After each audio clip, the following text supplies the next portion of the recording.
Hey everybody, I'm Tom Vasel. Welcome to Week in Review. This is a weekly series where we do, which is essentially an index of sort of the many videos we put out over the course of a week. No human being can watch them all, so watch this video instead where we give you short descriptions, and then when you want to see the whole video, if you want to learn more, click the link in the description below. Let's get started. Hey everybody, I'm Garcia. Here's what I reviewed last week. So we did Scrabble together. I rate Scrabble a 4.5 out of 10. I think it is a fine activity. It's a below average activity. I think it's a lot of luck for it being a smart game in which you are putting your vocabulary on display. I think the two-letter word necessity is a little bit, it makes the meta less enjoyable than it could be. But if I'm playing with people of about even skill that are not Scrabble fans, then I can have a good time with it. I reviewed Crime Zoom series of games, which I rate a 5.5 out of 10. Crime Zoom, I reviewed two games together in the line. They are whodunit card games with 55 cards, and you can reveal things and find clues.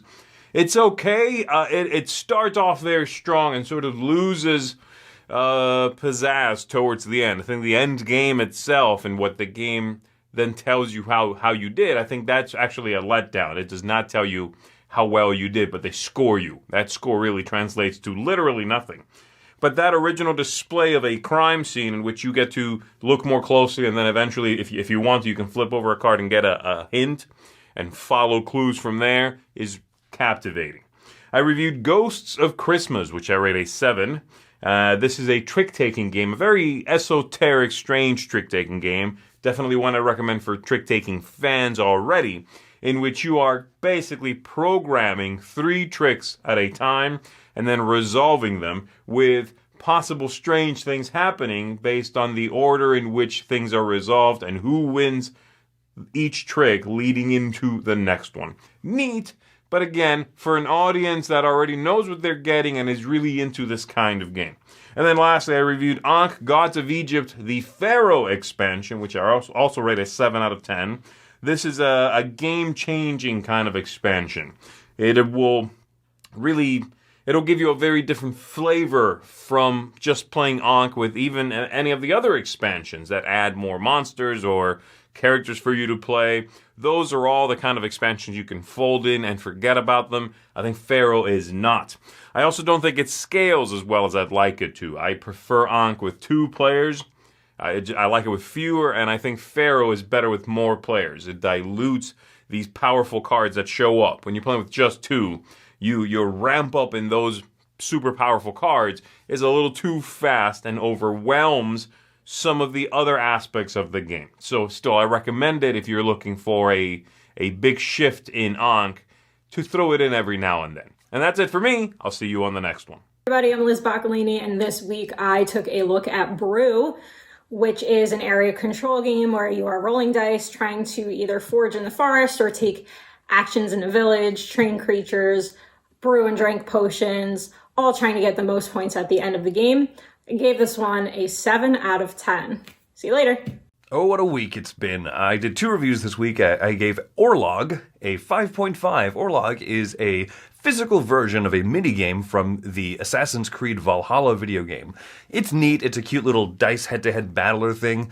It's roll 3 times and choose which dice you want to keep. It is a worse King of Tokyo. It also has one of the worst rulebooks I've ever seen that assumes that you've played the video game before. So basically, you can play the video game if you like it, or play King of Tokyo, or Dice Throne. Orlog is forgettable. Looks nice, though. The second review that I did was I was part of the Foursquare of Scrabble. That's right, the classic Scrabble. I gave this one also a 5.5. I enjoy it. I enjoy the word, the spelling part of it, the word creation. And I also enjoy the idea that it's in this crossword type grid. The problem is that there's way too much luck, and there's definitely some flaws in the game that hold it back. So while it's fun, and it's one of those classic games that I will play and I will enjoy, it's still objectively the way that I would score things compared to other games. It's a 5.5. Also this week, though, I did put together the Dice Tower West travel vlog that went up on Saturday, and also the board game story that we worked with Fulvio Pisani, so we did a Black Orchestra this time. So just a little cinematic look at a board game. That's been my week.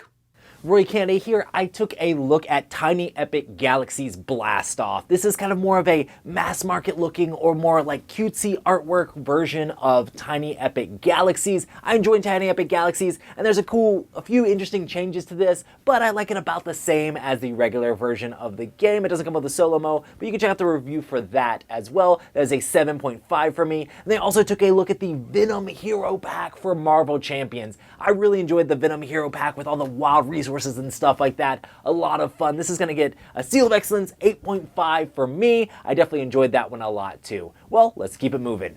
Hi, I'm Judy from the Nerd Shelves. This week, Michael and I reviewed Crimson Cumbling. It is a card game plays only 2 players. In this game, you want to bid the best characters and deploy them to conquer castles. The first player conquers 2 out of 3 castles is the winner. This deluxe edition also comes with nice components, and we give it a 6.5. Hey there everybody, it's Mike DiLisio, and this week I was part of 3 reviews. First, I was part of a 4 Squares review for the classic word game Scrabble. I gave this a 5 out of 10. It's a game that I have quite a bit of childhood nostalgia for. I played it with my grandmother growing up, and it's still a game that I would happily play if somebody suggested it, but there are many better modern word games, I suppose, that kind of alleviate some of the issues that Scrabble has, namely people with varying vocabularies that can cause some issues. It's still a game that, again, I have some nostalgia for, but I would rather play other word games. And then I also was involved with a couple of my own reviews. First, I reviewed Namiji, which is the follow-up to Tokaido from designer Antoine Bauza, and in many ways, it's a very, very similar game. You might even call it a re-implementation of Tokaido, but there's a bit more push your luck involved, and so that has either good or bad, depending upon your opinions of push your luck. I think that I prefer it as a base game experience to Tokaido, but just slightly, and I do feel like you need the Aquamarine mini expansion to really make the game shine. In that format, I give it an 8 out of 10. I do like it quite a bit, but you have to be aware that luck plays a significant factor. And then finally, I reviewed Batman, The Dark Knight Returns from Cryptozoic Games. I gave this an 8.5 out of 10. I really do think this is an excellent solo game. Technically, it plays 1 to 2. I did not review the 2-player mode because it's essentially a solo cooperative style game where you are playing over a campaign of 4 books based upon the Frank Miller iconic comic books of Batman The Dark Knight Returns. Really clever mechanical decisions in the game, and I feel like it works good both as a campaign game or as a standalone game. So if you're interested in that, check out that review. All right, well, that's it for me this week. Let's keep it moving. Okay, so for me, we did a 4-way. We've been going through some classic games on our 4 Square review, and this time we looked at Scrabble. And despite having played it again, despite trying to have an open mind, despite all that, I hate it with all my heart. 3 out of 10, and that's me being very generous because there are some good aspects and people learn spelling from it, but I still hate it. All right, Sorry Sliders Fall Guy. This is a couple years late here maybe with the I like Sorry Sliders. It's a good game. This one is not as good, and it's very cheaply made, so only a 6 out of 10. Drifting Lands, not cheaply made, looks beautiful, although it also looks very clinical. It's a game about moving continents, playing cards, a lot of good ideas in the game, but at the end, the whole thing feels just a bit sterile, so another 6 out of 10.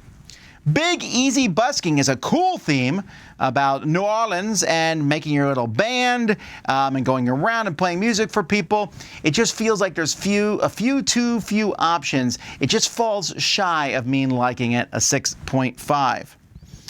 I taught my daughters Onitama, so you can see what they thought of that, but we also played the new Path of Light and Shadow expansion, where you can have one or both players having hidden ninjas on the board. It really changes the game up. It's very different than regular Onitama, but I still like it a lot, 8.5. And then Ascension Tactics. This game is amazing. I love it. And give it a 9 out of 10. It mixes the fun of deck building, of Ascension deck building, with a quick, fast skirmish, one versus another person game that, this is in the top tier of those style games. I really like it, and there's just so much content in the box too. Just absolutely fantastic. I also took a look at 3 pretty games. You can go watch that were not very good for me. None of them, they were all 5s.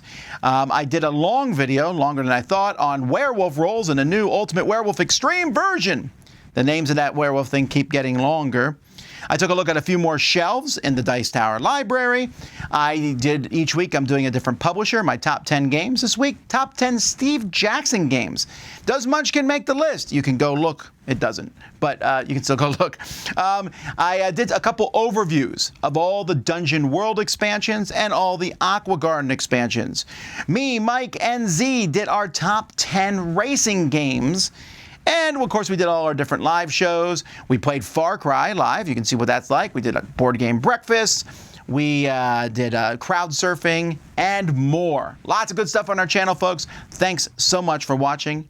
I'm Tom Vasel, and this has been Week in Review on the Dice Tower.